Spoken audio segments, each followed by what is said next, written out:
মুখে হাসি রেখে খুব সহজভাবে কথাটা বললেও সুগা সেটাকে সহজভাবে নিতে পারেনি। সুগার দু চোখ সরু হয়ে আসে, ভ্রুজোড়ার মাঝে কয়েক স্তর ভাঁজ হয়ে গেছে, চোখের শিরা উপশিরার বর্ণ পরিবর্তন হতে শুরু করেছে। সুগা অত্যন্ত গুরুতর কণ্ঠে প্রশ্ন করলো, কে? স্বাভাবিকভাবেই মজার ছলে উত্তর দেয়, চাঙ্গুক। সহসা সুগার ডান হাত মুষ্টিবদ্ধ করতে করতে গেটের দিকে তাকায়। সুগার দৃষ্টি অবিরত চাঙ্গুককে খুঁজছে, কিন্তু চাঙ্গুক কোথাও নেই। জিমিন আতে কথা বলে চলে আসলেও চাঙ্গুক সেখানেই দাঁড়িয়ে পড়েছিল। এইভাবে জিমিন রিজেক্ট করে দিবে এটা সে কোনো ক্রমেই ভাবতে পারেনি। ভেবেছিল জিমিন হয়তো একটু সময় নেবে, কিন্তু না, সোহায়ন চাঙ্গুককে সান্ত্বনা দিতে ব্যস্ত। সুগা গলা খাকারি দিয়ে ঢোক গিলল। নিজের রাগ নিয়ন্ত্রণ করতেই মূলত এমনটা করা। রক্তচক্ষু ঢাকতে পকেটে রাখা সানগ্লাসটা চোখে দিয়ে জিমিনের দিকে তাকালো। জিমিন মাথা নিচু করে শান্ত মেয়ের মতো দাঁড়িয়ে আছে। বাহিরে শান্ত থাকলেও তার মনের ভেতর ঝড় চলছে। এই ঝড় প্রবল রাগের কারণে সৃষ্টি হয়েছে। ভার্সিটিতে উঠে জীবনে প্রথমবারের মতো দুটো ছেলেকে বন্ধু হয়েছে। কয়েক মাসের বন্ধুত্বেই চাঙ্গুক এভাবে প্রপোজাল দিয়ে দিল। যতবার মনে পড়ছে ততবার রাগে জিমিনের নাক ফুলে উঠছে। সুগা গাড়ির দরজা খুলে গম্ভীর কণ্ঠে বলল, গাড়িতে বস, আমি আসছি। কোথায় যাবে ভাইয়া? কাজ আছে। সুগা ফোন চাপতে চাপতে ভার্সিটির মেইন গেট পেরিয়ে ভেতরে ঢুকলো। 5 মিনিটের মধ্যেই ফিরে আসছে। চোখে এখনো সানগ্লাস পরা। গাড়ির ড্রাইভিং সিটে বসে ফোনটা গাড়ির সামনের দিকে ছুঁড়ে ফেলে গাড়ি স্টার্ট দিল।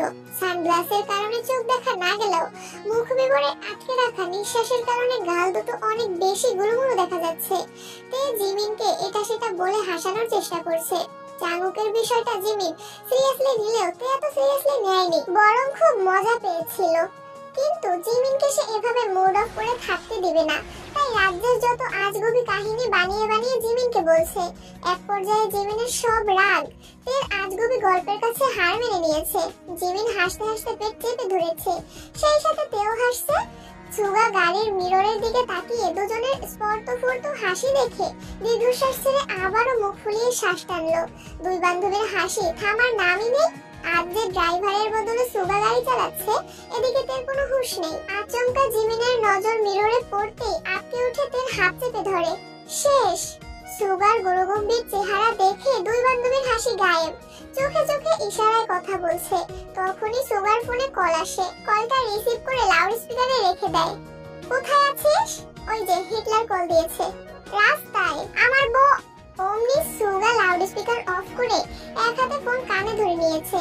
দু একটা কথার জবাব দিল কিনা সুগা গম্ভীর কণ্ঠে প্রশ্ন করলো, তোমাকে আমি কতগুলো টেক্সট করেছি, তুমি কি সেগুলো দেখোনি? জাঙ্কুকের উত্তর শোনা গেল না।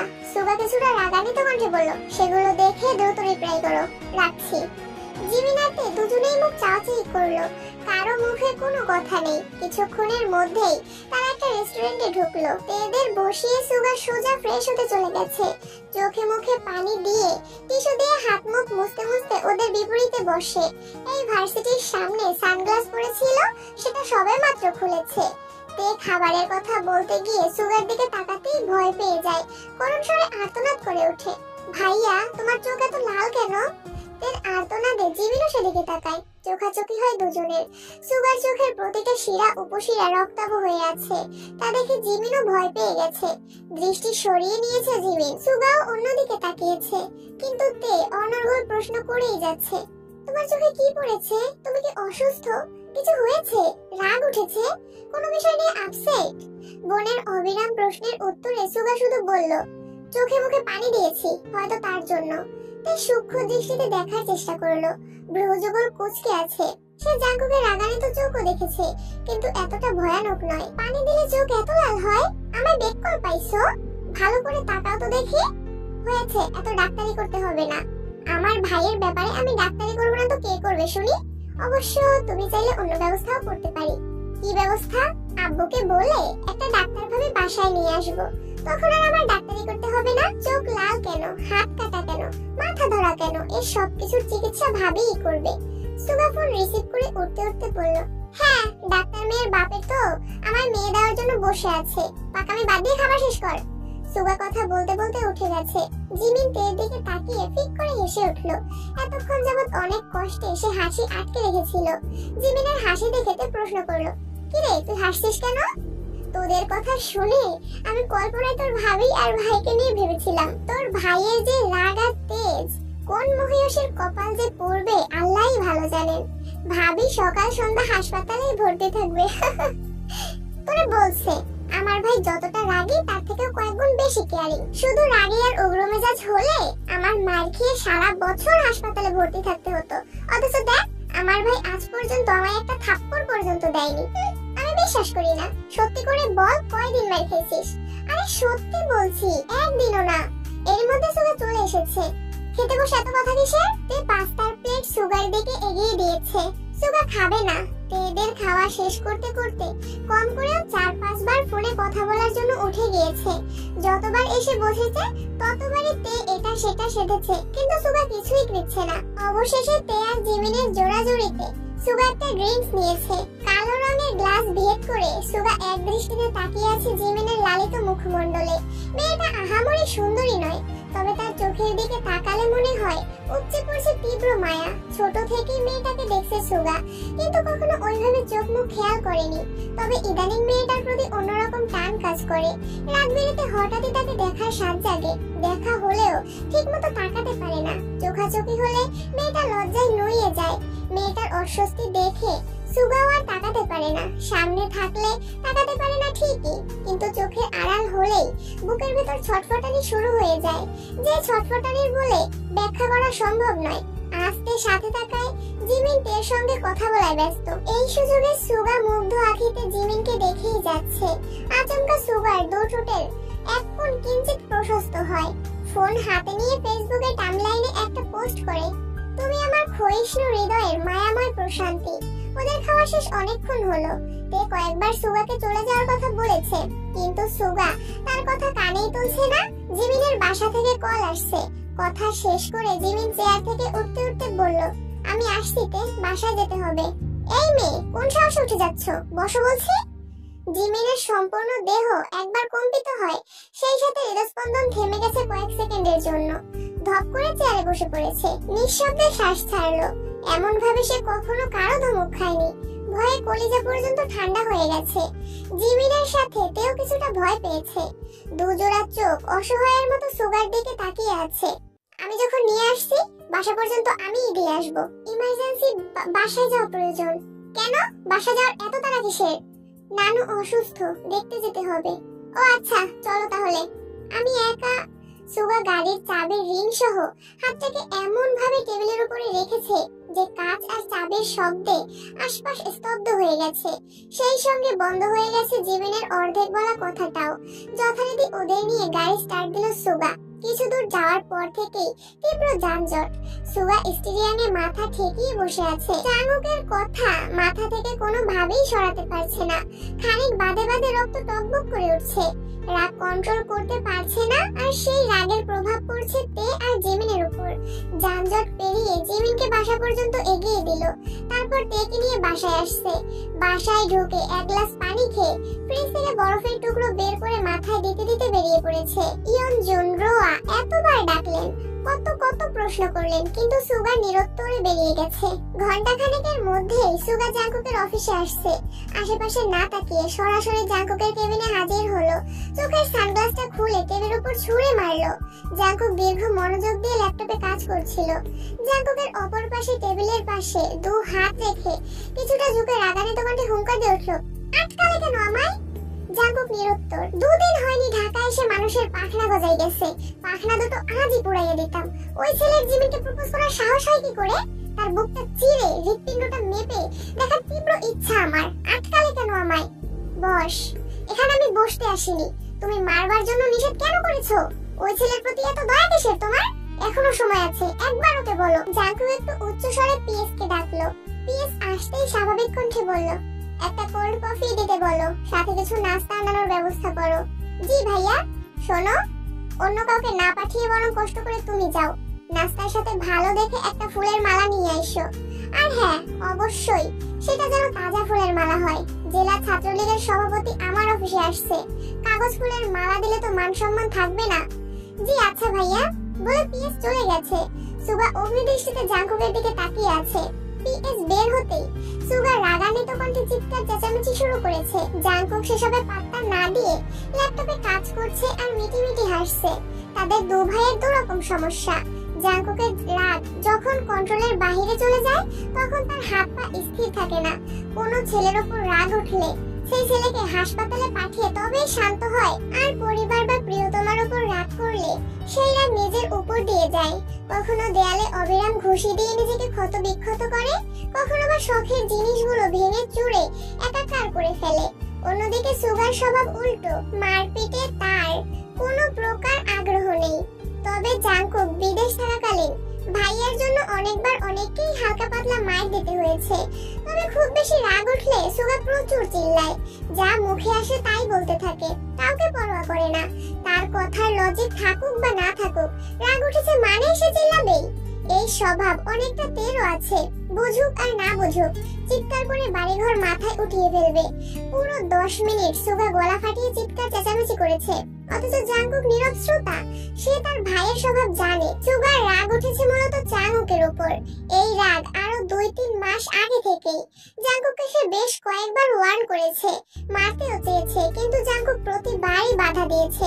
কথা বলে বা মেরেই হোক বিষয়টা সমাধান করে ফেললে আজ এই দিন দেখতে হতো না। অথচ আজও জাঙ্কুক নীরব, ছেলেকে কিছু বলতেও নিষেধ করছে। এই রাগেই সুগার উল্টাপাল্টা চিল্লাচ্ছে। জাঙ্কুক তার কথায় মনোযোগ দিচ্ছে না দেখে সুগা হুট করে জাঙ্কুকের ল্যাপটপ অফ করে দিয়েছে। জাঙ্কুক ভ্রু কুঁচকে বলে, কাজটা শেষ করতে তো দিতি। এবার সুগার রাগ যেন 3 গুণ বেড়ে গেছে। কোনো কাজ করতে হবে না, তুমি আমার বিষয় সমাধান করে তারপর যা ইচ্ছে করবা। এক পর্যায়ে সুগার মেজাজি কথাবার্তা শুনে সবাই জাঙ্কুকের রুমের সামনে হাজির হয়ে গেছে। যে হোক নিজের রুমে থাকায় সে এই ঘটনার কিছুই শুনেনি। 2-1 বাধ্য হয়ে শেষমেশ জেহবকে জানিয়েছে। জেহব তৎক্ষণাৎ ছুটে আসে। সুগার কথার জবাবে জাঙ্কুক হেসে বলে, জি জনাব, আপনি যা বলবেন তাই হবে। অনেকক্ষণ যাবত চিল্লাচিল্লি করছেন, অনুগ্রহ করে আপনি শান্ত হয়ে একটু বসুন, কফিটা খেয়ে নাস্তা করে আবার শুরু করুন, ঠিক আছে? টেবিলের উপর থেকে একটা কাঠের বক্স দেয়ালে ছুঁড়ে মারে আর চিৎকার করে বলে, কিচ্ছু ঠিক নেই, আর তুমিও ঠিক নেই। ছুঁড়ে ফেলা বক্সটা দেয়ালে লেগে ফেরত আসে। এমন অবস্থায় জেহব রুমে ঢুকে। তৎক্ষণাৎ না সরলে বক্সটা জেহবের মাথায় লাগতো। জেহব আঁতকে উঠে বলে, তোরা 2 ভাইকে আমার মারার প্ল্যান করছিস নাকি? কি হয়েছে সুগা? তোমার বন্ধু আমার ভাই হতে পারে না। এই জাঙ্কুককে আমি চিনি না। কেন, কি হয়েছে? তোমার বন্ধু দেশে ফেরার কারণটা তোমার মনে আছে ভাইয়া? হ্যাঁ, গনিয়াকে পেটাতে। এক ছেলেকে পেটানোর জন্য নিজের কাজ শেষ না করে ইমার্জেন্সি টিকিট ম্যানেজ করে দেশে ফিরেছিল। আমরা কতবার বলেছিলাম গনিয়ার বিষয়টা আমরা দেখতে পারবো, অথচ সে আমাদের কথা না মেনে দেশে ফিরেছে। ওই ছেলেকে মেরে হাসপাতালে পাঠাইছে।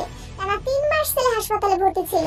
ওই ছেলের অপরাধ আমার বোনের সাথে কথা বলতে চেয়েছিল, কথা তো বলতে পারেইনি, উল্টো হাত পা ভাঙলো। অথচ 3 মাস হলো বোনরা দুটো ছেলের সঙ্গে চলাফেরা করে, কথা বলে, এদিকে তার কোনো হুঁশ নেই।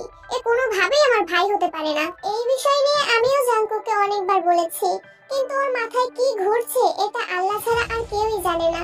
এই যে অফিসে আসে, নিজের মতো কাজ করে, কাজ শেষে চলে যায়, এমনিতে তো কোনো কথাই বলে না।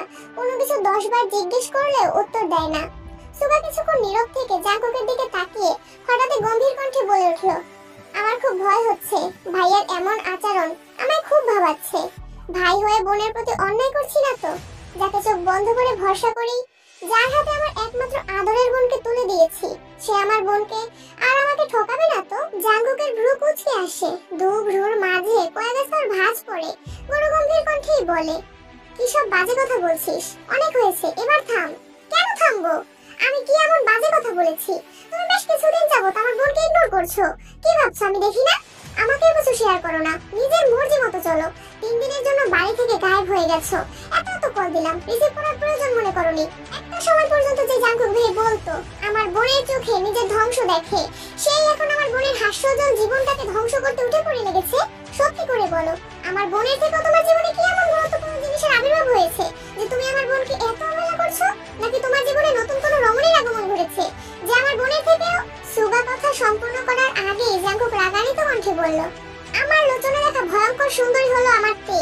এই তল্লাটে লক্ষ কোটি সুশ্রীদের ভিড়েও জাঙ্কুকের দৃষ্টি এক কাদম্বিনীতেই আটকাবে। নিষ্ঠুর পৃথিবীতে তার মোহাচ্ছন্নতা ব্যতীত জাঙ্কুককে ধ্বংস করার আর কোনো অস্ত্র এখনো আবিষ্কৃত হয়নি।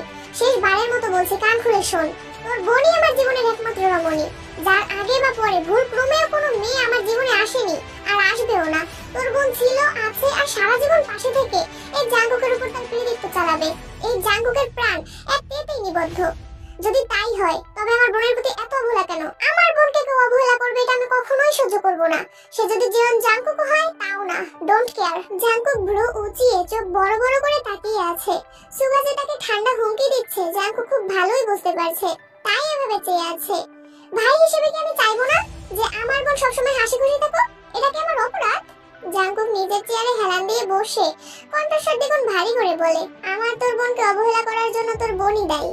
ওকে আমি যতটা সম্ভব আগলে রাখি। ভার্সিটিতে ওঠার পর থেকে সব রকম স্বাধীনতা দিচ্ছি শুধুমাত্র তোর বোনকে খুশি রাখার জন্য। ড্রাইভার আঙ্কেল প্রায় 1 ঘন্টা 30 মিনিট 20 মিনিট তোর বোনের জন্য গাড়ি নিয়ে অপেক্ষা করে। তোর বোন বন্ধু বান্ধবীদের সাথে আড্ডা দেয়, খাওয়া দাওয়া করে। আঙ্কেল ডাকতে গেলে ওর মন খারাপ হবে, তাই আঙ্কেলকে বলছি যতক্ষণই সময় লাগুক না কেন উনি যেন অপেক্ষা করেন। আমার সামর্থ্যের সবটুকু দিয়ে চেষ্টা করি যেন তোর বোন হাসি খুশি থাকে। তোর বোনের অবহেলা দেখে তোর কষ্ট হচ্ছে, অথচ তোর বোন যখন আমাকে অবহেলা করে তখন আমার খারাপ লাগে না? যেখানে তোর বোনের ঠোঁটে হাসি না থাকলে আমার বুকে চিনচিন ব্যথা শুরু হয়ে যায়। যার হাসিতে জাঙ্কুক বাঁচে তার হাসি না দেখে জাঙ্কুক বাঁচে কেমন করে?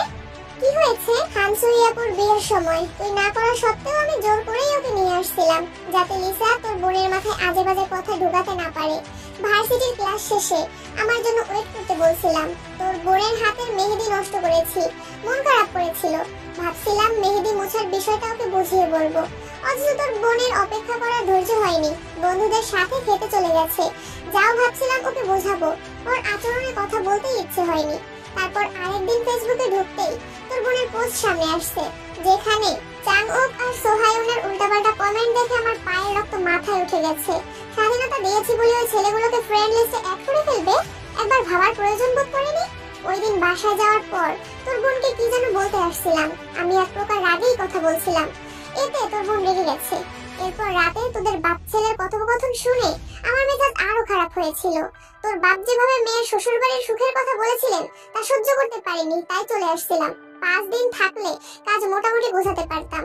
নতুন বছর শুরু হচ্ছে, ভেবেছিলাম 12টায় তোর বোনকে কল দিয়ে একটু কথা বলে নিব, কিন্তু 10টার দিকে দেখে তোর বোন অনেকগুলো কল দিয়েছে। কল ব্যাক করতেই শুনে কান্না করতেছে। কিসের কাজ কিসের কি সব ফেলে বাসায় গেছি। তোর বোনের অভিমান ভাঙানোর সুযোগটাও পেলাম না। হুট করে লিসা ফোন দিয়েছে। দুর্ভাগ্যক্রমে তোর বোন সেই কল দেখে ফেলেছে আর তেলে বেগুনে জ্বলে উঠেছে। সেই থেকে তোর বোন আমায় দেখলেই রাগে ফুঁসতে থাকে। এতে আমার কি দোষ বল? লিসাকে কি আমি বলেছিলাম আমায় কল দিয়ে আমার রোমান্টিক মুডের 14টা বাজাতে? তাহলে কার দোষ? লিসার কি লাজ লজ্জা বলতে কিছু নাই? বিয়ের দিন তো তুই সামনেই ছিলি, যা যা ঘটেছে সবটাই তোর সচক্ষে দেখা। এখন লিসার যদি লজ্জা না থাকে তো আমি কি করব? লিসা কেন কল দিছিল? জানি না, কথা হয়নি। ফোনটা দাও। আমার ফোন? হ্যাঁ, কেন? তুমি যা বলছো তা সত্যি কিনা দেখি। মানে তুইও কি তোর বোনের মতো আমায় অবিশ্বাস করিস? বিশ্বাস অবিশ্বাস কিছু না। আমার বোন যতদিন তোমার উপর অধিকার দেখাতে পারবে না ততদিন আমাকেই সেই দায়িত্ব পালন করতে হবে। যদি একটু এদিক সেদিক পাই তাহলে বোনকে দেব না। জাঙ্কুক ফোন বের করে সুগার সামনে টেবিলে রেখে রাগী স্বরে বলল, নে ফোন, যা পরীক্ষা করার কর, কিন্তু বারবার তোর বোনকে টেনে আমার থ্রেট দিবি না। তোর বোন আমার মানে আমারই, বেশি করলে ওরে কিডন্যাপ করে বিয়ে করে ফেলবো। সুগা হেসে ফোনটা হাতে নিল। হোম স্ক্রিনে তেল ছবি দেয়া। সুগা জাঙ্কুকের দিকে তাকিয়ে মুচকি হাসলো। ভাই প্লিজ একটা ফাইল ছাড়া যা দেখার দেখ। কেন? কি আছে ওই ফাইলে? দেখতে হচ্ছে তো। তোর বোনের আর আমার ছবি আছে, যা দেখে আয়। ছবি দেখে লজ্জা পড়লে আমি দায়ী না। সুগা 1 মিনিটেই ফোন জাঙ্কুকের দিকে এগিয়ে দিয়ে বলল, বোনের সাথে কথা বলো। জাঙ্কুক ফোনের স্ক্রিনে তাকাতেই নাম ভেসে উঠেছে, হৃদয় হরণী। কয়েক সেকেন্ড হয়ে গেছে কল রিসিভ হয়েছে। জাঙ্কুক কল কানে ধরতে ধরতে সুগার দিকে তাকিয়ে কপাল কুঁচকালো। এভাবে থেকে কল দেয় খুব অস্বস্তিতে পড়ে গেছে সে। ফোন কানে ধরে খুব স্বাভাবিক কণ্ঠে জাঙ্কুক প্রশ্ন করলো, কি করছিস? ঘাস কাটি। মানে? শুয়ে আছি। খাইছিস? ভাইয়া ট্রিট দিয়েছে, জানেন না? জানি। তাহলে জিজ্ঞেস করছেন কেন? এমনি। কল দিয়েছেন কেন? কেন দিতে পারি না? অবশ্যই পারেন, কিন্তু আমায় কল দিতে হবে না। রাখছি, ঘুমাবো। তে কল কেটে দিয়েছে। জাঙ্কুক সুগার দিকে তাকিয়ে রাগী স্বরে বলল, দেখছিস, এজন্যই কথা বলি না। ও যে ছেলেদের সাথে মিশছে, ঘুরছে, সেদিকে সমস্যা নেই। আমায় কেন লিসা কল দিয়েছে এই যদি এখনো এমন করতেছে। এই হলো মেয়ে জাতি। নিজের বেলায় 16 আনা 16 আনাই লাগবে, আর অন্যের বেলায় দুনিয়া ভেসে যাক। সুগা আর যে হোক দুজনেই সশব্দে হাসছে। দু ভাইয়ের কথোপকথনে যেহব এতক্ষণ নীরব দর্শক ছিল। দু ভাই রাগারাগি করবে, একটু পরেই মিলে যাবে, এটা অনেক পুরনো ঘটনা। অনেকক্ষণ আগেই কফি আর নাস্তা দিয়ে আসছে, মালাটাও যেহবকে দিয়ে গিয়েছিল, কিন্তু ওদের কথা কাটাকাটি দেখে যেহব ফুলের মালাটা পাশেই রেখে দিয়েছিল। সুগার মেজাজ এখন অনেকটাই শান্ত, সে আপন মনে কফি খাচ্ছে। জাঙ্কুক মৃদু হেসে প্রশ্ন করলো, তুই এখানে কেন আসছিলি বলতো? জাঙ্কুককে মারতে দেয়নি তার জন্য, অথচ 1 ঘন্টা যাবত তোর বোনকে নিয়ে ঝগড়া করছিস। এখন তুই ভাব তোর রাগ কেমন। লজিক থাকুক আর না থাকুক, রাগ উঠেছে মানে চিল্লাতেই হবে। তুমি অনুমতি দিলে ওই ছেলেকে এখনই মাটিতে কুপে রেখে আসবো, তাতে কি লাভ হবে শুনি? আমি পুরো ঘটনাই জানি, তুই যা বলেছিস সেটাও বুঝেছি, কিন্তু সমস্যাটা হচ্ছে তোর ওনার ব্যাপারে যতটুকু তথ্য আমি পেয়েছি, উনি খুব বাস্তববাদী একজন মানুষ আর খুব স্ট্রিক্ট। তোর বোন জেদি ঠিক আছে, কিন্তু আমি তাকে সামলানোর ক্ষমতা রাখি। কিন্তু তোর যা অবস্থা, রাগ উঠলে লজিক বেলজিক যেভাবে একাকার করে ফেলিস। থাক, আর কিছু বললাম না, এখন মূল ঘটনায় আসি। তোর ওনাকে জাঙ্কুক প্রপোজ করেছে। উনি যদি স্ট্রং মেন্টালিটির মেয়ে না হতো, তাহলে উনি মুখের উপর রিজেক্ট করতে পারতো না, সময় নিত, ভাবতো, পরে ইনিয়ে বিনিয়ে না করতো।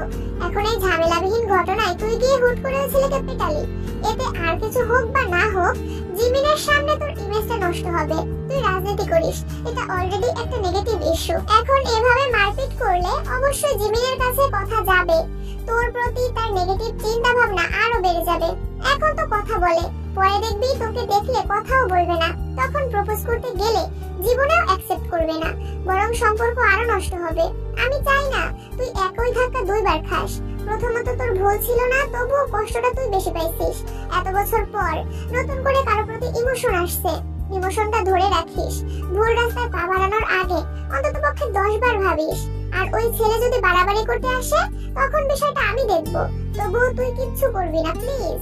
তুই যেমন তোর বোনের খুশি দেখতে চাস, তেমনি আমিও তোদের দুজনের খুশি দেখতে চাই। ভুলে যাস না, আমরা সবাই একই মায়ের বাঁধনে আবদ্ধ।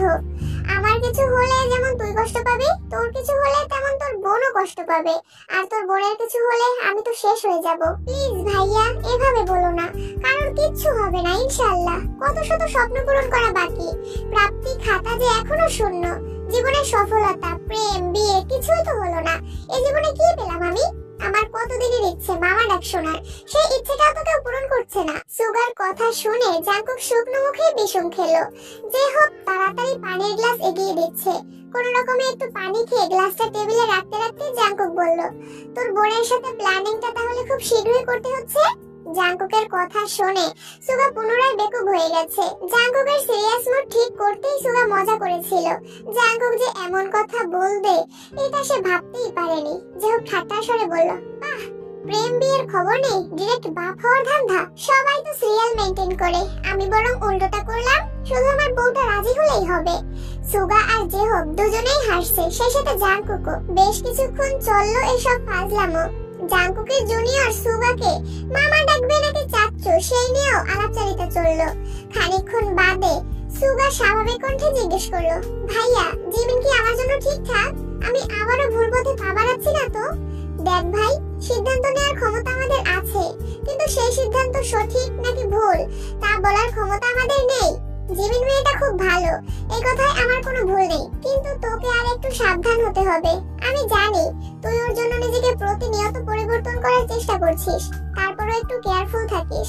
রেগে গেলে যে উল্টাপাল্টা আচরণ করিস, সেটার প্রভাব যেন কোনোভাবেই তার উপর না পড়ে। প্রয়োজন অপ্রয়োজনে একটু খোঁজ খবর নিবি।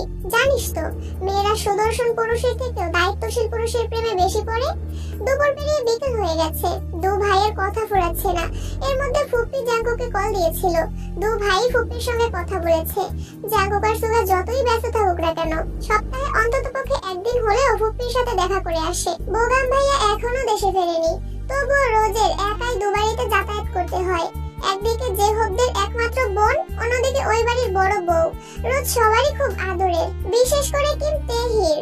শাশুড়ি সর্বক্ষণ বৌমাকে চোখে হারায়। বিকেলে খাওয়া দাওয়া করার সময় সুগা কৌতূহল নিয়ে প্রশ্ন করলো, ভাইয়া, একটা কথা জিজ্ঞেস করি? কি কথা? 3 দিন তুমি কোথায় ছিলে? তোকে নিয়ে যাবো রে, নিজেই দেখে আসিস কোথায় ছিলাম। আচ্ছা। অফিসের কাজ শেষ করা পর্যন্ত সুগা অফিসেই ছিল। যতটুকু পেরেছে নিজেও হেল্প করেছে। অফিস শেষে জেহব সহ সুগা আর জাঙ্কুক ঘুরতে বেরিয়েছে। সেখান থেকে বাসায় ফিরেছে প্রায় 8টার দিকে। সোফায় বসে টিভি দেখছিল। জাঙ্কুক পকেট থেকে একটা কিটক্যাট চকলেট বের করে সোফার সামনে রাখা টি টেবিলে ঠিক তার সামনে রাখলো। তে চকলেটের দিকে তাকিয়ে রাগী স্বরে বলল, আমি খাবো না চকলেট, না খেলে ফেলে দে। তে সঙ্গে সঙ্গে চকলেটটা হাতে নিয়ে ছুঁড়ে ফেলে দিয়েছে। জাঙ্কুক তীক্ষ্ণ দৃষ্টিতে খানিক চেয়ে রইল, পরক্ষণেই নিজের রুমের দিকে চলে যাচ্ছে। তখনই রুম থেকে লিমিনহো আসছে। ফ্লোরে চকলেট পড়ে আছে দেখে চকলেট হাতে নিয়ে তের কাছে ছুটে এসে প্রশ্ন করে, তে আপু চকলেটটা কার? খেতে ইচ্ছে হলে খেয়ে ফেল। থ্যাংক ইউ তে আপু বলেই লিমিনহো চকলেটের প্যাকেট ছিঁড়তে ছিঁড়তে রুমের দিকে চলে গেছে। জাঙ্কুক উপর থেকে সেটা দেখে নিজেও রুমে ঢুকে গেছে। তে অত্যন্ত জেদি একটা মেয়ে, যা বলবে তাই করবে। কোনো কিছু খাবে না বললে দুনিয়া উল্টে গেলেও খাবে না, আবার কোনো জিনিস লাগবে মানে লাগবেই। লিসার প্রতি তার রাগ অনেকদিন যাবত। ওই দিন রাতে কল দেওয়ার পর থেকে সেই রাগ এখন কন্ট্রোলহীন হয়ে গেছে। রাত 12টার পর কোনো মেয়ে কারণ ছাড়া কোনো ছেলেকে কল দেয় না। যদি এমনটাও হয় যে জাঙ্কুক লিসাকে পছন্দ করে না, এমনকি তার হাতে জিহের নামটাও জাঙ্কুকই লিখিয়েছে, তবে কেন লিসা আবারও জাঙ্কুককে কল দিবে? আর জাঙ্কুকই বা কেন লিসাকে ব্লক করছে না? মূলত এই জিদেই তে এমন আচরণ করছে। 9:30 নাগাদ সুগা জিমিনের নম্বরে কল দিয়েছে। দুইবারের বেলায় কলটা রিসিভ হলো। জিমিন সঙ্গে সঙ্গে সালাম দিয়েছে। সুগা সালামের উত্তর দিয়ে কিছুটা রেগে প্রশ্ন করলো, তোমার কি চোখে সমস্যা আছে? কই না তো, কেন? তোমাকে কয়েক ঘন্টা আগে ফ্রেন্ড রিকোয়েস্ট পাঠিয়েছি, দেখোনি নাকি অ্যাকসেপ্ট করার প্রয়োজন মনে করনি? জিমিন তৎক্ষণাৎ ফোন কেটে দিয়েছে। আরো 2 ঘন্টা আগেই দেখেছে সুগা রিকোয়েস্ট পাঠিয়েছে, এমনকি সুগার আইডি ঘুরেও দেখেছে। জিমিন ইচ্ছে করে অ্যাকসেপ্ট করেনি। এমনিতেই যেভাবে শাসন করে, সেখানে ফ্রেন্ড লিস্টে অ্যাড করলে সবকিছুতে নজরদারি করবে এই ভয়ে অ্যাকসেপ্ট করেনি। কিন্তু এভাবে কল দেয়াতে জিমিন তাড়াতাড়ি কি অ্যাকসেপ্ট করে দিয়েছে। কিছুক্ষণ পর সুগা আবার কল করেছে। কল রিসিভ করতেও জিমিনের এখন হাত কাঁপছে, ভয়ে ভয়ে রিসিভ করেছে। সুগা এবার স্বাভাবিক কণ্ঠেই বলল, কল কেটেছো কেন? অ্যাকসেপ্ট করেছি। ওকে, কোথায় আছো? নানু বাড়িতে। তোমার নানু কেমন আছেন? এখন কিছুটা সুস্থ, দোয়া করবেন। ফি আমানিল্লাহ। রাতে খেয়েছো? জি, আপনি? হ্যাঁ। আচ্ছা রাখি এখন। এই শোনো। জি ভাইয়া। আমার ভাইয়া? সরি, মুখ ফুসকে বেরিয়ে গেছে। বলুন। আই এম সরি, দুপুরে তোমার সাথে রাত দেখানোটা একেবারেই উচিত হয়নি। কিছু মনে করো না প্লিজ, মেজাজটা একটু গরম ছিল। জিমিনের অক্ষি যুগল প্রশস্ত হয়ে গেছে। হা হয়ে রুমের দেয়ালে চেয়ে আছে। স্বয়ং মিনি ইয়ঙ্গি তাকে সরি বলছে, এটাও ভাবা যায়? ছোট থেকে তে আর জিমিন সুগার কম ধমক খায়নি, সেসব এখন অতীত। স্কুল কলেজের গন্ডি পেরিয়ে দুজনেই এখন ভার্সিটির স্টুডেন্ট। তে আর জিমিনের আচরণে যেমন পরিবর্তন এসেছে, তেমনি সুগার আচরণেও অনেক পরিবর্তন এসেছে। তবে আজকের সরি বলাটা জিমিনের কাছে অকল্পনীয় বিষয়। সুগার সঙ্গে কথা শেষ করেই তে কল দিয়েছে। জানিস, তোর ভাই আমাকে ফ্রেন্ড রিকোয়েস্ট পাঠিয়েছে, আবার দুপুরের আচরণের জন্য সরিও বলেছে। তোকে আগেই বলেছি, আমার ভাইয়ের মতো মানুষ হয় না, রাগী হলেও মন ফ্রেশ। কিসের ফ্রেশ? তোর ভাইয়ের আইডিতে ঢুকছিলাম, লাস্ট কয়েকদিনের পোস্ট পড়ে আমি এখন কমে যাওয়ার রাস্তা খুঁজছি। ওমা, কেন? এক একটা স্ট্যাটাস যে দিচ্ছে, লাইনগুলো পড়েই আমি ক্লান্ত হয়ে গেছি। স্ট্যাটাসের মানে বোঝা তো বহু দূরের বিষয়। এটা আমার ভাইয়ের একার সমস্যা না, আমার মনে হয় এটা ছেলের ব্রেইনের সমস্যা। মাঝে মাঝে জাঙ্কুক ভাইও অত্যাধিক লেভেলের কথা বলে, আমার এক কান দিয়ে ঢোকে অন্য কান দিয়ে বেরিয়ে যায়, আগা মাথা কিছুই বুঝি না। জাঙ্কুক ভাই এটা জানি না, তবে আমার কি মনে হয় জানিস, তোর ভাই হয়তো প্রেমে ছ্যাঁকা খেয়েছে। আজকে দুপুরেও দেখলি না রেগেছিল, কতবার ফোনে কথা বলতে উঠে গেছে। বিশ্বাস না করলে তুই নিজেই ওনার স্ট্যাটাস গুলো দেখিস। তের হাসি মুখে অন্ধকার ছেয়ে গেছে, খুব চিন্তা করে গেছে মেয়েটা। আমার আসতে কয়েকদিন দেরি হবে তে, তুই সাবধানে থাকিস আর ক্লাসগুলো ঠিকমতো করিস। তে আচ্ছা বলে কল কেটে দিয়েছে। তার মাথায় জিমিনের বলা কথাটাই ঘুরছে। সঙ্গে সঙ্গে ফেসবুকে ঢুকে সুগার আইডি চেক করলো। বেশ কয়েকটা পোস্টে জাঙ্কুক ভাই আর জেহব ভাইদের কমেন্টও আছে। তে সেসব কমেন্টও পড়েছে, বিষয়টা আসলে কি সেটা বোঝার জন্য, কিন্তু কিছুই বুঝতে পারছে না। এর শরীর ঘামছে, চোখে মুখে চিন্তার ছাপ। ফোন রেখে রুম থেকে বেরিয়ে সুগার রুম পর্যন্ত আসছে। দরজা ভেতর থেকে লাগানো, রুমে কম সাউন্ডে গান বাজতেছে। একাকী মন আজ নীরবে বিবাদী তোমার অনুভবে, ফেরারি প্রেম খুঁজে ঠিকানা আকাশে মেঘ মানে না বোঝ কিনা। গানটা শুনে তে কয়েক সেকেন্ডের জন্য স্তব্ধ হয়ে গেছে, কিছু ভেবে দু কদম পিছিয়ে গেছে। ডাকবে কিনা বুঝতে পারছে না, মনে অশান্তির ঝড় চলছে। চলে যেতে নিয়ে পুনরায় এসে দরজায় ডাকলো। ভেতর থেকে সুগা প্রশ্ন করে, কে? ভাইয়া আমি, দরজাটা খোলো। সুগা সঙ্গে সঙ্গে দরজা খুলে দিয়েছে।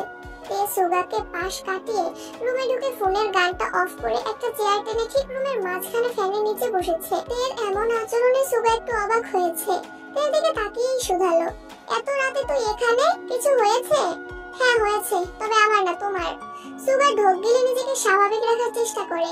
জিমি নিশ্চয়ই তেকে কিছু বলেছে আর তার জন্যই তে এসেছে। তুমি এমন ছেঁকা খাওয়া গান কেন শুনছিলা?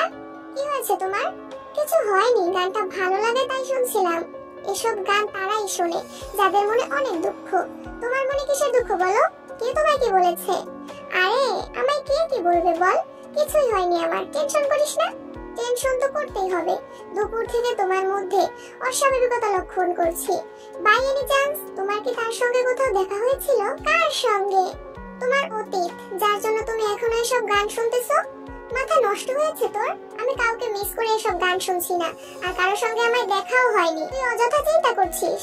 সত্যি বলছো নাকি আমার বোকা বানাচ্ছ তা আমি জানি না, কিন্তু আর কোনোদিন তোমার যেন ছেঁকা খাওয়া গান শুনতে না দেখি। যদি আমার কথা না মানো তবে আব্বু, বড় আব্বু সবাইকে বিচার দিব। আচ্ছা ঠিক আছে, তুই যা বলবি তাই হবে।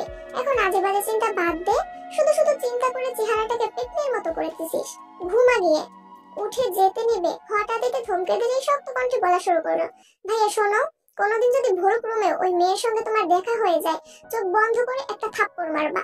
তুমি না পারলে আমায় বইলো, আমি দেব না। প্রয়োজনে আমার 15-20টা বান্ধবী নিয়ে যাব, সবাই একটা করে থাপ্পড় দিলে ওই মেয়ে শেষ। আর শোনো, থাপ্পড় কিন্তু এক গালেই দিবা, তাহলে ওই মেয়ের আর জীবনে বিয়ে হবে না।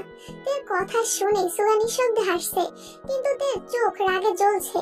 আচমকা দরজা থেকে জাঙ্কুক বলে ওঠে, কিম, নামজুন, কিম, সোবিন এখন কোথায়? ওনাদের আদরের মেয়ের এই রূপ কি তারা দেখেন না? তাদের মতে জাঙ্কুক গুন্ডা আর তে একমাত্র লক্ষ্মী, তাই না? আমি ভিডিও করে রেখেছি, অনেকদিন আমায় কিছু বললে আমিও দেখিয়ে দিব তাদের লক্ষ্মী মেয়ে কোন লেভেলের গুন্ডি। তে চোখ গোল গোল করে জাঙ্কুকের দিকে তাকিয়ে আছে। জাঙ্কুক মিটি মিটি হাসছে। তে গাল ফুলিয়ে শ্বাস ছেড়ে রাগে স্বরে বলল, ডিলিট করুন ভিডিও। আগে এক কাপ কফি করে নিয়ে আয়, তারপর ভেবে দেখবো। আমি কফি করতে পারি না। তে মনে মনে বিড়বিড় করে বলল, আমি কেন কফি করব? রাত 12টার পরে যার সাথে কথা বলেন তাকে বলতে পারেন না? জাঙ্কুক কোমল কণ্ঠেই বলল, পারি না বললে কিভাবে হবে, শিখতে হবে তো।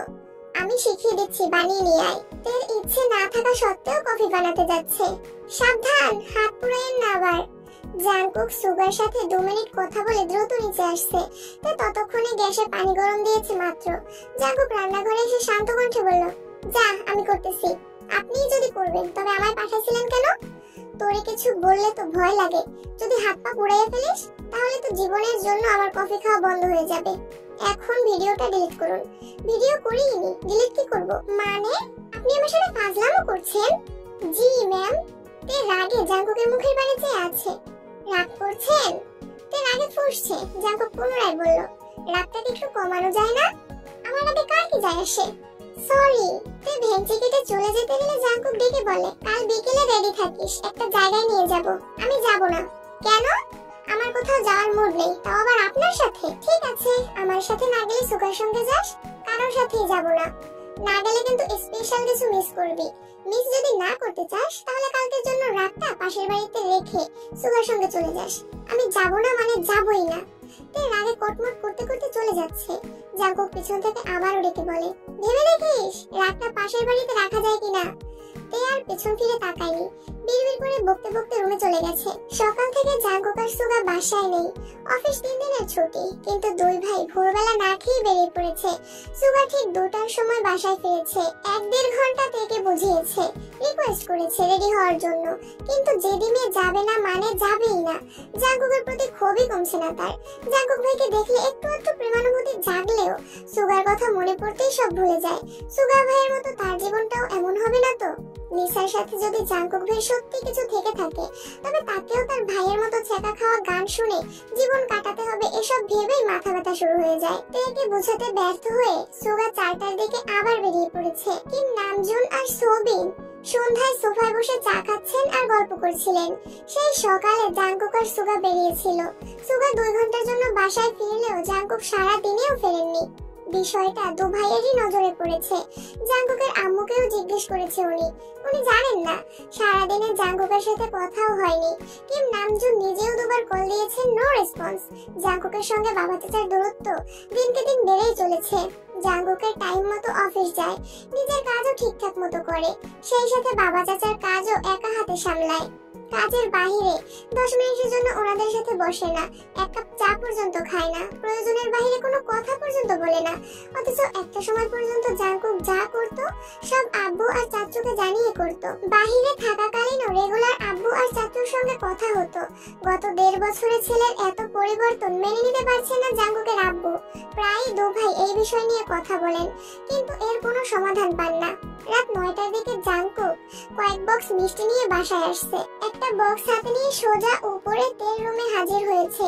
তে জামা প্রিন্ট করছিল। হঠাৎই পেছন ঘুরতে জাঙ্কুককে দেখে আটকে ওঠে। জাঙ্কুক ঠিক তার পেছনে দাঁড়ানো। জাঙ্কুক একটা মিষ্টি হাতে নিয়ে নরম স্বরে বলল, নে হা কর। কিসের মিষ্টি? হা করতে বলছি কর। ভারী কণ্ঠ শুনে তে হা করে মিষ্টিটা মুখে নিল। জাঙ্কুক দ্বিতীয় মিষ্টিটা 2 আঙুলে নিতে নিতে গম্ভীর কণ্ঠে বলল, তুই যদি কথা মানতি তাহলে জানতে পারতি কিসের মিষ্টি। যেহেতু যাসনি তাই এ বিষয়ে তোকে আপাতত আর কিছুই বলবো না। জাঙ্কুক আরেকটা মিষ্টি তেকে খাইয়ে দিয়ে বক্সের টেবিলের উপর রেখেই চলে গেছে। আজ সকাল থেকে বাড়িতে মানুষের ভিড়। জাঙ্কুকের রুমে কাজ করাবে। এত বছরে বাড়ির অন্যান্য রুমগুলো 2-1 রং করা হলেও জাঙ্কুকের রুমে রং করা হয় না অনেক বছর যাবত। রং করলে ছেলের স্মৃতি মুছে যাবে বলে জিন কড়া নির্দেশ ছিল জাঙ্কুকের রুমে কোনো রকম কাজ করানো হবে না। জাঙ্কুক ফিরেছে অনেক দিন, তবুও রং করায়নি। মায়ের অনুমতি নিয়েই রুমে কাজ করাচ্ছে। পুরাতন কিছু জিনিসপত্র সরিয়ে নতুন জিনিস আনা হচ্ছে। রুমে এসি লাগানো হচ্ছে। দুপুর বেলাতে হঠাৎই কি মনে করে যেন জাঙ্কুকের রুমে আসছে। রুম সম্পূর্ণ অগোছালো, পা ফেলার অবস্থা নেই। দেয়ালে সাদা রং করা হচ্ছে, এরপর অন্য রং দেওয়া হবে। তে আহ্লাদি কণ্ঠে ডাকলো, জাঙ্কুক ভাই। আমি কিন্তু আপনার রুমের দেওয়ালগুলোতে আর্ট করব। জাঙ্কুক এদিক সেদিক তাকিয়ে একটা দেয়াল দেখিয়ে বলল, তুই চাইলে এটাতে তোর লতাপাতায় ডিজাইন করতে পারিস। থাক, লাগবে না। হ্যান্ড প্রিন্টিং এর কাজ শিখছে, তাই মান অভিমান সাইডে রেখে এসেছিল প্রিয় মানুষের রুমটাকে নিজের মতো করে সাজাতে। জাঙ্কুক ভাই চান বা না চান, সে তো নিজেকে জাঙ্কুক ভাইয়ের প্রেমিকা মনে করে। সেই অধিকার বোধ নিয়ে এসেছিল। কিন্তু জাঙ্কুক একটা দেয়ালে রং করার অনুমতি দেয় তার বড্ড অভিমান হয়েছে। জাঙ্কুক বিরক্তিকর কণ্ঠে বলল, রং না করে বলছিস কেন? আর আসছিস কেন আমার রুমে? আমি ডেকেছিলাম তোকে? যা এখান থেকে। আগামী 7 দিন তোর আমার রুমে আসা সম্পূর্ণ নিষেধ। যদি ভুলেও আমার রুমের সামনে আসার চেষ্টা করিস তাহলে তো খবর আছে। রুমে কয়েকজন মিলে রং করছিল। সবার সামনে এভাবে কথা বলায় তে খুব অপমানিত হয়েছে। আপনার রুমে আসছে বলে আমার তো অশুদ্ধ হয়ে গেছে। হ্যাঁ হয়েছে, একদম কাঁদবি না, যা এখান থেকে। তে কাঁদতে কাঁদতে বেরিয়ে যেতে নিলে, কিসের সঙ্গে হোঁচট খেয়ে পড়তে নিলে নিজেকে সামলাতে এক হাত দরজায় আরেক হাত সদ্য রং করা দেয়ালে রেখে কোন রকমে পড়ে যাওয়ার হাত থেকে বেঁচেছে। স্বাভাবিক হয়ে পিছন ফিরে তাকিয়েছে। জাঙ্কুক যেন দেখেও না দেখার ভান করে আছে। একটা জলজ্যান্ত মানুষ পড়ে যেতে নিচ্ছিল, অথচ তার ধরার কোনো চেষ্টা নেই। ঠিক আছে কি না জিজ্ঞেস করার কোনো প্রয়োজন বোধ করছে না। এমন জাঙ্কুক ভাইকে কখনো চাইনি। জাঙ্কুক ভাই অ্যাটিটিউডের চেয়েও বেশি ওনার যত্নের প্রেমে পড়েছিল তে। যেই মানুষটা এত পরিবর্তন হয়ে গেছে ভেবেই তে অবাক হয়ে যাচ্ছে। মাথা নিচু করে রুম থেকে বেরিয়ে গেছে। 5 মিনিটের মধ্যেই রুমে সাদা রং করা শেষ হয়ে গেছে। কয়েকজনের মধ্যে একজনের নজর পড়ে দরজার পাশের দেয়ালের দিকে। তের হাতের চাপে দেয়ালে স্পষ্ট ছাপ পড়ে গেছে। ছেলেটা রং নিয়ে এগিয়ে আসতে আসতে বলে, রংটা দেখা যায় নষ্ট হয়ে গেছে। সমস্যা নেই, এখনই ঠিক করে দিচ্ছি। সাবধান, এই ছাপের উপর যেন রং না পড়ে। ভাই, এভাবে রাগ দেখানো ঠিক না। আপনার বোনের হাত বোধহয় ভুলে দেয়ালে লেগে গেছে, এখনো ভেজা আছে। রং দিয়ে দিলেই ঠিক হয়ে যাবে, কিছু বোঝা যাবে না। এই ছাপ ভুল করে হয়নি, আমি ইচ্ছে করে করিয়েছি। এই রুমটা যার, তার স্মৃতি তো রাখতেই হবে। তে যাওয়ার জন্য পা বাড়াতে যাবে এমন সময় জাঙ্কুক পা বাড়িয়ে দিয়েছিল, আর জাঙ্কুকের পায়ের সঙ্গে হোঁচট খেয়ে তে পড়তে নিয়েছিল। ভাই, উনি কি আপনার ভালোবাসার মানুষ? হ্যাঁ। তাহলে তো রাগ দেখালেন যে? কারণ আছে, তুমি কাজ করো। আর হ্যাঁ, ও যেন কোনো ভাবেই রুমে না আসে, খেয়াল রেখো। আচ্ছা ভাই। 2 দিন হয়ে গেছে জাঙ্কুকের রুমে রং করা হয়েছে। তে অনিচ্ছা সত্ত্বেও ছাদে যাওয়ার সময় জাঙ্কুকের রুমের দিকে তাকিয়েছে। জাঙ্কুক বাসায় থাকলে সবসময় দরজা বন্ধ থাকে, আর বাসায় না থাকলে রুমে তালা দেওয়া থাকে। রুমে তালা দেখে তের মেজাজ আরো বেশি খারাপ হয়।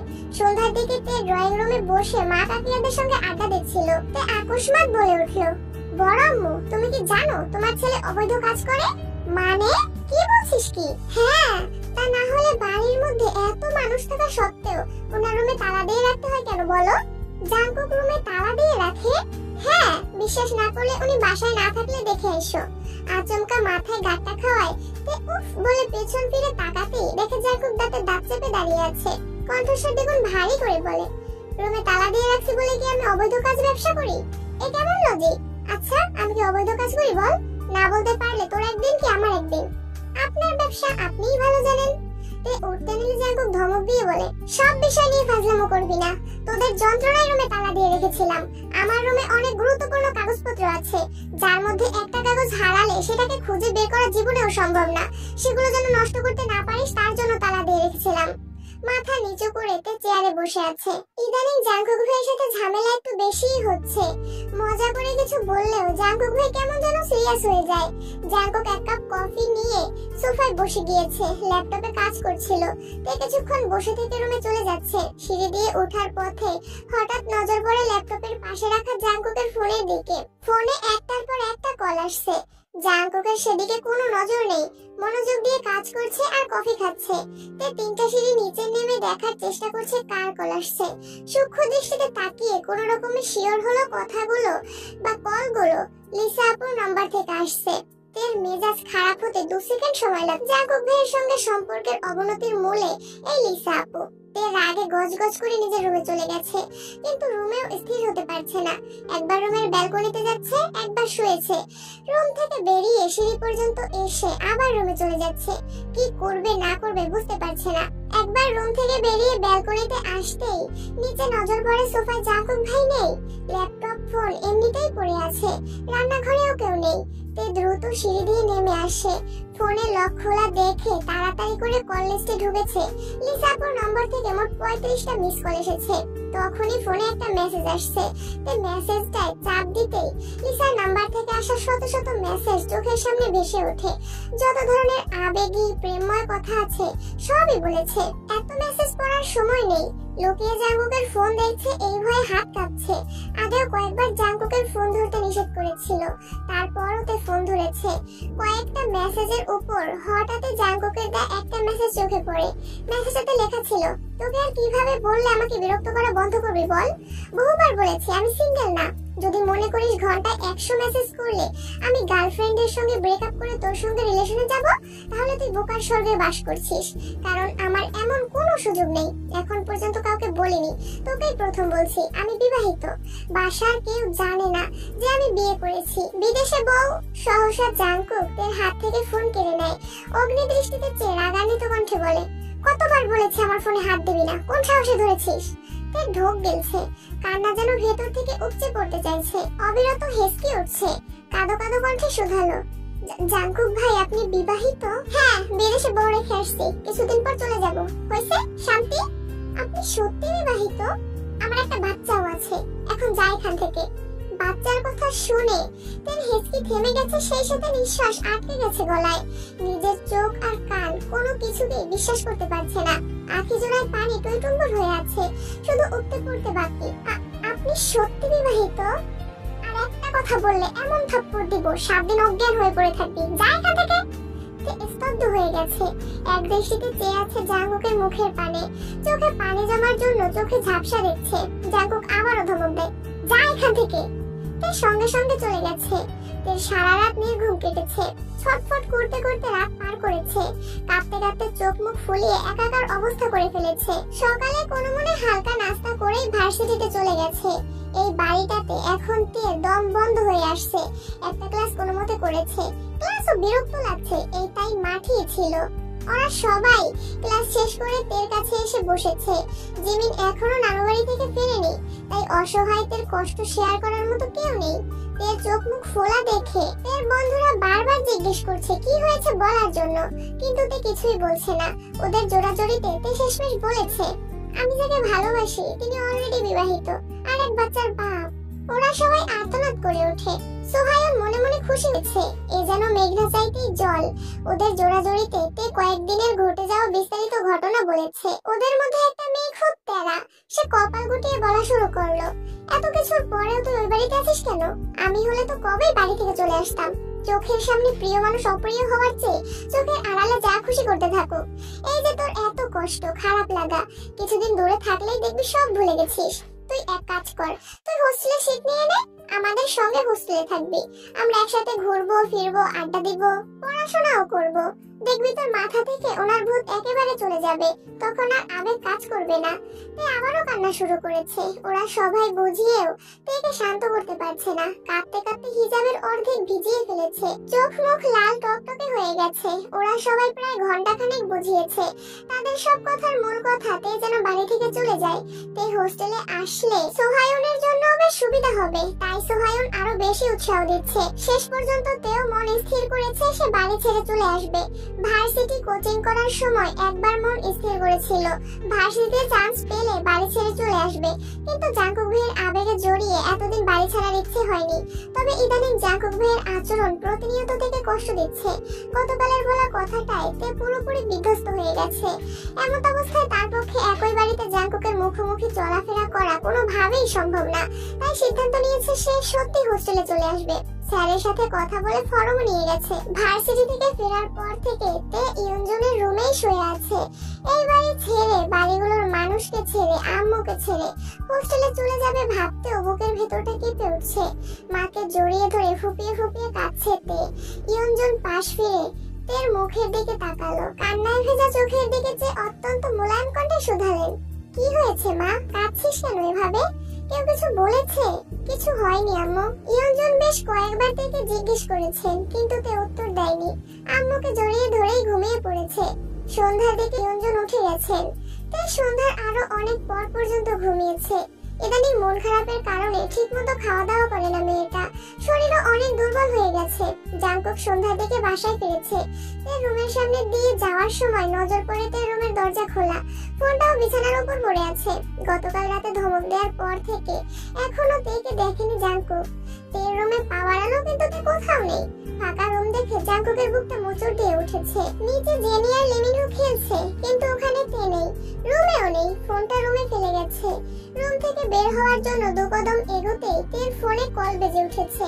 জাঙ্কুক ঘাড় ফিরিয়ে তাকালো ফোনের দিকে। সোহায়ন নাম, সেভ করা নম্বর দেখে জাঙ্কুকের মেজাজ চরম মাত্রায় খারাপ হলো। কল রিসিভ করতে ওপাশ থেকে সোহায়ন বলে ওঠে, কি রে, তুই বাসায় বলছিস? বাসার মানুষ রাজি হয়েছে? কবে আসতেছিস তাহলে? কোথায়? তের ফোনে কোনো পুরুষের কণ্ঠস্বর শুনে সোহায়ন সঙ্গে সঙ্গে কল কেটে দিয়েছে। ভয়ে সোহায়নের হাত পা ঠান্ডা হয়ে যাচ্ছে। সুগা নাকি জাঙ্কুক কল রিসিভ করেছে এটাও বুঝতে পারেনি সে।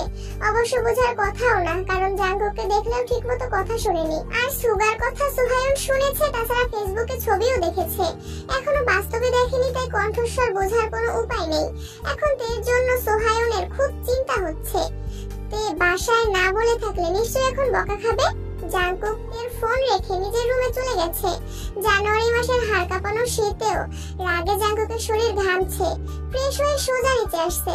জাঙ্কুককে আসতে দেখে জেনি আর লিমিনহো যে যার মতো রুমে চলে গেছে। জাঙ্কুক ডাইনিং রুম থেকে মামনিকে প্রশ্ন করে, মামনি তে কোথায়? ও তো আমার রুমে ঘুমাচ্ছে, কেন, কোনো দরকার? না তেমন কিছু না, দেখছি না যে, তাই ভাবলাম বাসায় নাকি বাহিরে। আমার মেয়েটা কি যেন হয়েছে বাবা, কিছু বলে না, সারাদিনই মন খারাপ করে বসে থাকে। বেশি কিছু বলতে গেলে কান্নাকাটি শুরু করে। আমি কি করব কিছুই বুঝতে পারছি না। জাঙ্কুক কয়েক মুহূর্ত নিশ্চুপ দাঁড়িয়ে থেকে সোফায় গিয়ে বসলো, দুহাতে মাথা চেপে ধরে আছে। চারিদিকে নানান দুশ্চিন্তায় মাথায় প্রচন্ড ব্যথা অনুভব হচ্ছে। কিছুক্ষণের মধ্যে সুগা নিচে আসছে। জাঙ্কুককে এভাবে বসে থাকতে দেখে জাঙ্কুকের কাছে বসতে বসতে জিজ্ঞেস করলো, কি হয়েছে ভাইয়া? জাঙ্কুক অসহায় দৃষ্টিতে সুগার দিকে তাকালো। জাঙ্কুকের চোখ মুখের অবস্থা দেখে সুগা শান্ত কণ্ঠেই শুধালো, এত টেনশন করছো কি নিয়ে?